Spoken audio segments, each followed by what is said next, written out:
Hello everybody and welcome back to my garden. My name is Ashley and I have major decision fatigue.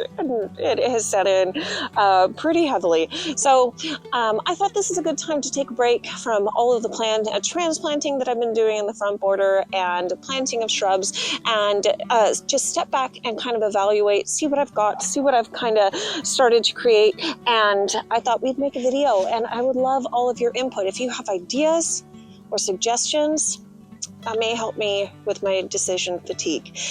So I think I'm just going to take a break from making any further choices on planting or placement or combinations. I just feel a little frazzled, and it's time to just sit back and just enjoy some beauty. So I have been busy. So we'll start with the front of our border here. So how I like to treat this front border, it's pretty wide in the depth. It has good depth to it, and we have a path that we walk all the way around it, so it's easy access from both angles. So I've tried to kind of make it so that it is thicker. The taller, more dense plant items are going to be along the center. That creates a nice little wave effect and a drift down the border as it progresses.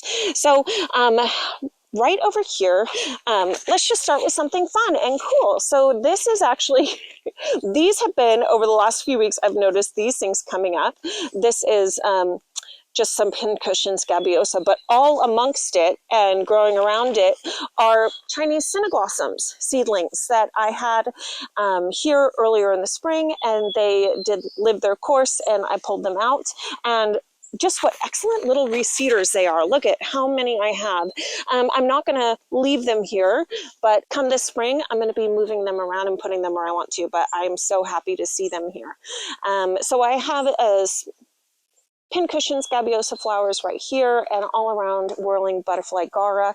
I have this gold mound spirea here on the very end, and it's going to create, I kind of want to keep it, I need to trim it up very soon, because I think that it blooms on old wood, so I don't want to cut off any of the newer blooms. But this is my first year growing spirea, so we shall have to see about that. I also have Linda's baby right here. It's very diseased, full of spider mites, but this is a really beautiful one. I am very happy with her for the few productions that she has been able to keep. And then right around here, I have several plantings. I have kind of a mound, or a good drift of maybe 5 or 6 of the anise hyssops. These are ones that I started from seed, and I actually transplanted them. They are looking rough. They are looking really, really rough. I started them over in the East Garden as seedlings earlier this year, and then I actually am prepping my beds for the fall seedlings, so I'm getting everything out of there. And I thought that they would be beautiful right in here as like a beautiful drift of beautiful spike blooms. And they are completely fallen over, but we are just not going to address that. I also have this Oakland holly shrub tree right here, and I love the Oakland holly. She has had a rough time of it.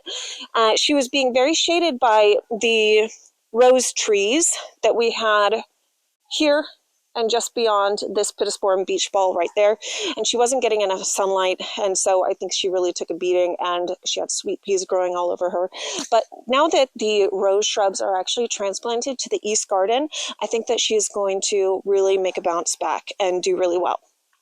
So I planted some radiant Sibilia here along the corner. I wanted to soften this edge here, and all of these kinds of shapes, these are what I think are pink gin foxgloves that should be blooming earlier this spring. And I have a drift of yellow guiums that I kind of have put amongst here. I thought it would be pretty. These are yellow flowering, and I thought that they would actually be really beautiful in combination with the lilac blooms of the anise hyssops. And then right here, we actually have a little volunteer rose. And I think that she's probably an iceberg. I may pull her out, or I may just let her go for a spring or two. I don't really want more roses in this area. However, she chose to be here, and I kind of feel like let's let's just see what she does. And then I have this, either this is Joe Pye weed or it's Baby Joe. And Baby Joe is actually not that much smaller either. They still get to be about 4 feet tall or so. And this is where the drift really begins. So I have Baby Joe is kind of the end, the shrubby end of the drift. And then I have my fire and ice hydrangeas that are just loving this location here. I have popped in this blue kazoo spirea that has beautiful foliage, or it's supposed to, but you can see it's like a beautiful blue and green, and it has touches of some burgundy in here, and I just think she's going to be beautiful. And then I have a lilac. This is a Proven Winners lilac, one that I haven't grown before. I don't actually remember the specific name of this one. However, this is me testing out lilacs in a more full sun location. Most lilacs can't grow in a zone 9. They don't like the heat, but we're going to give it a try because why not experiment with it? And then I have this Amistad that I left here, and I think that it's beautiful, and it's going to create some good height and density to the center shrub line. We have this, oh, this is just doing so beautifully. This is my beach ball pittosporum, and I actually love with the black stems and the kind of gray lime green of the foliage is just so beautiful. And then right over here, I have, this is what I believe is my spirea. I should have left everything labeled because then I kind of forget. And they kind of need to take shape a little better and bloom for me to really be able to identify. But I believe that this is the Beyond Pinked spirea from Proven Winners. And I also have more Guillaume that was unhappy in its location, and I kind of just dotted it around to kind of line the drift here. And this is a Yopon holly, and I actually had her in my back, what I call my little nursery, my little nursery bed. So I got her a couple of years ago as just tiny little cuttings off of Etsy, an Etsy dealer, and she was just so little and not really ready for, you know, being planted outside. So these actually get to be pretty good shrubs. I'm going to actually insert a photo so you can see my vision, because you're looking at this plant and you're going, like, why? So I'll insert a photo to kind of share the vision, but this is going to create some good height. I wanted multiple branching, and for it to create just a nice little bit of shade for some things in this border, because it is just so heavy sun and heat during the summertime. So I also have the drift of fire and ice hydrangeas, continues right through the center here.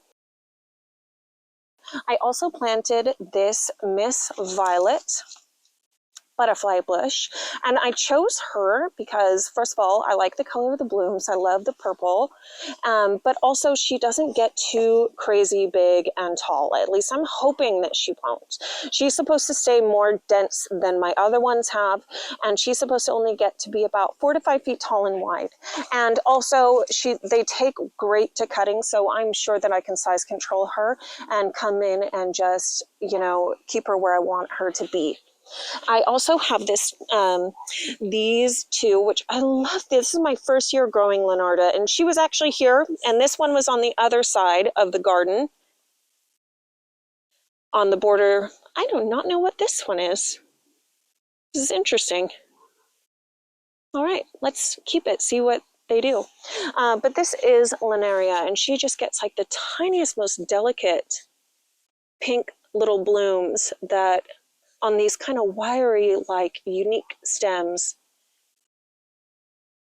And she is just so pretty, and she blooms really pretty consistently throughout the year. And there's so many more new blooms yet to open. So she's a winner for me. I also popped in some sunshine ligustrum right here to add some depth and to add some chartreuse foliage to what I feel like is a pretty heavy green area of the hydrangeas. They're going to be a pretty deep green, the boxwood behind it, and also the lemon lime nandina here. So I think that this little bit of density and chartreuse and lighter shades of yellow are going to be really beautiful in that spot. And then coming around here, This is a David Austin rose. I don't remember the name of it.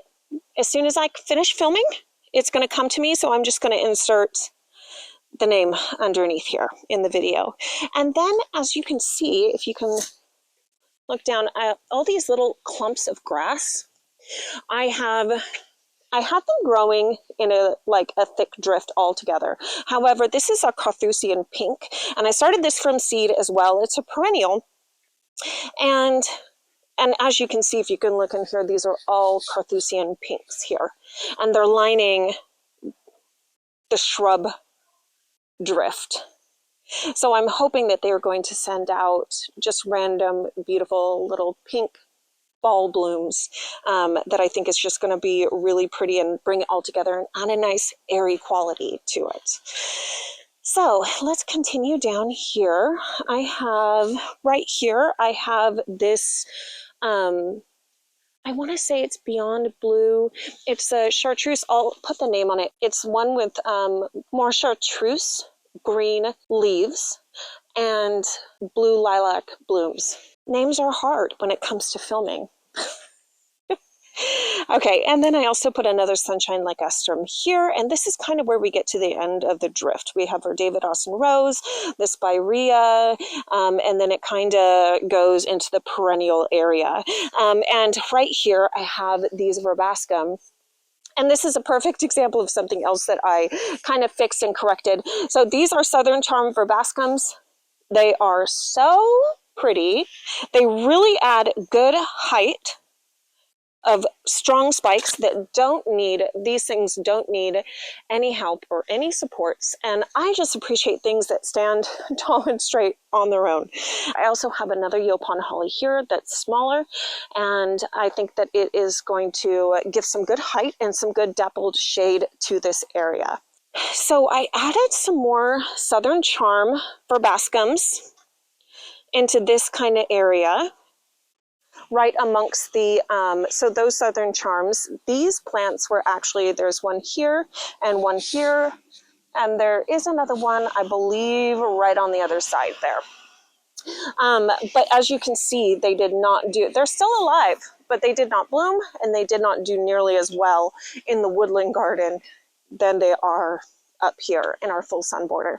So that's how you learn with gardening, and where you can kind of push things and where you can kind of flex things and where you can't. So I've corrected that and put them in their sunny location that they're going to appreciate much more. And as we come down here, this is where things get tricky for me. This is, first of all, there are so many beautiful little seedlings like these. I had some pretty large Scabiosa that I started from seed here, and these are just tons of Scabiosa seedlings all over the place. So this area is just absolutely thick with baby seedlings, and I'm going to let them come up, and then I'm going to move them around to where I want them to be. But this is my tough area. I transplanted these echinaceas that I started from seed from the East Garden, and they are looking rough, but it's the end of this growing season, so I'm not really going to worry too much about it. So as you can see, I have a lot of kind of space in here, but it's kind of odd space. This is kind of my style. I really like having shaped forms, like tighter shaped forms and mounds, like boxwood balls and my conical boxwoods. But I also want it dappled with and layered with whimsical, free-flowing plants, blooms, foliage. And so I love the marrying of the two together. To me, that is just like the most beautiful, romantic, quintessential cottage garden look. So I have to kind of figure out how I'm going to accomplish that in this area. So if you have ideas, I would love to hear them. I'm actually thinking that I'm going to be throwing in some more boxwoods and some more radiance abelia right in here. And this area is also a heavy bulb area. I have a lot of tulips in the ground here from last year, and I left my tulips in because I really do want to see how they come back year after year, because everyone says that they're no good. However, I am just really curious. I'd love to see if that's reality, and it doesn't hurt just leaving them in the ground. As you come through here, I kind of started creating a slight hedge of lavender. Some of them didn't make it. and they're beautiful. I love, this is head coat lavender, and the blooms on them are absolutely beautiful. I do love this type of lavender. This is not the right locations. I'm just trying to experiment with what would work on my lower border right in here. And this lavender, I love it. It's a hit. However, not in this setting. So I'm thinking maybe the East Garden, where I need more low maintenance things. I planted a lot of shrubs out there recently, and this is a wonderful low maintenance perennial, especially where we garden here in Northern California, Zone 9B. So I think that these are going to be moved out there. These Lisianthuses are coming back for yet another round of blooms, and they are just so beautiful. I am like just so taken with these flowers. And so these coming up right here are my paper white bulbs that I put in last fall, and they actually bloomed for me early January, and they bloomed for a good 5 to 6 weeks starting in January. So they were such a delight. It's wonderful to have something blooming at that time of year. They were my first things to come up, and I really appreciated them. We don't get frost in our area, so I figured it would be safe to leave them in the ground. So I'm actually very curious to see how they return as bulbs. So we shall see. And I think that they're obviously going to be coming earlier this year than they did last year. For whatever reason that is, I'm not quite sure. Over here is kind of where it becomes more of a mess, and I haven't really done a lot with it. I have a lot of cat's mitt nepeta here. This is Caradonna salvia that I had deadheaded, and I'm not sure. We have a few bloom heads coming up. We may get a little bit more bloomage out of it, but until then, I'm not sure that it will have time to really send up much blooms before our first frost, which is usually beginning to mid-December. And then we have what's really, this is Teesbrook Audrey, and she is such a cute, sweet dahlia. The rain came and she completely fell over. She was actually being supported just fine by the plants around her, but with the heavy rain that we recently had, she just couldn't hack it. And now her blooms are just down here, but she is so beautiful and so delicate. I will definitely be growing her next year. And then as we come around here, I have Eugenia topiary balls that I put in last fall, and I'm pretty happy with them. And it seems after almost a full year of having them, I've trimmed them 3 times in that 12 months. So I actually don't think that that is that bad. It's more maintenance than a boxwood, but you know, also a lot less expensive than boxwood. And right here we have another drift of Lisianthus that is all budded up, and I'm very excited about the next flush of blooms, the last flush of blooms. Right hidden in here, we have a snapdragon that's kind of tangled with the verbena. This is one that I started from seed. This is Costa Silver, and I just love the color of this. It's such just a dusty kind of silvery pink lilac, and if you haven't grown Costa Silver snapdragons before, I really recommend that one. She's really a beautiful one, and I will continue to grow her. And then over on this side I have the Amistad salvia, and we're kind of getting to the backside. So these are the fire and ice hydrangeas right there, right here, and right there. And right here is where on this side, it's a lot of green. And so I decided to pop in a sunshine ligustrum to kind of break that up and create a little bit of interest and depth in the foliage. This spot here, this is actually where I'm leaving room for my annual color. So I have a lot of seeds that I've started inside, like more snapdragons and feverfew and orlea. The list goes on, and I can give you a seedling update soon if you would like that. But these are kind of my front bed areas. I took the gomphrena out because its day was done, and I need to start being able to see what space I have to work with and see what I'm left with. These Lisianthus, actually, I have yet to decide if after this bloom, after this last flush that I get, if I'm going to be be taking them out or if I'm going to be leaving them. I do have lots of fresh Lysianthus to be planted, and I have heard that even though they are not an annual, but I have heard that they are not as good second and third years. But I am an experimenter, so when I hear things like that, I need to know if it's true and the whys and what my experience was. So I may be leaving them in. That is a decision I have yet to make.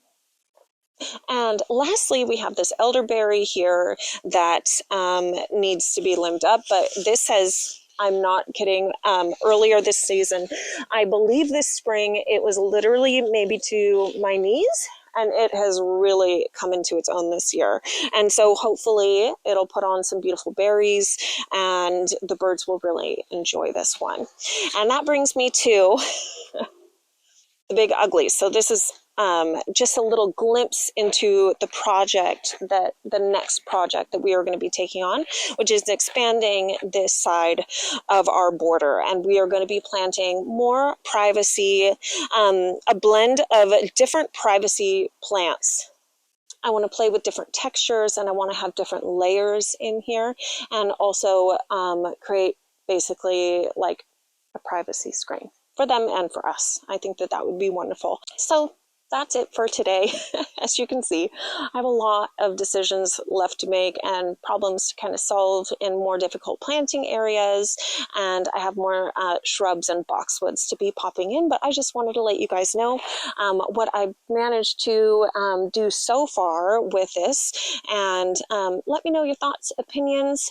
Thank you for joining me today. And I hope you have a chance to get out into your gardens or nature in some capacity. And thank you so much for joining me, and I hope you join me next time.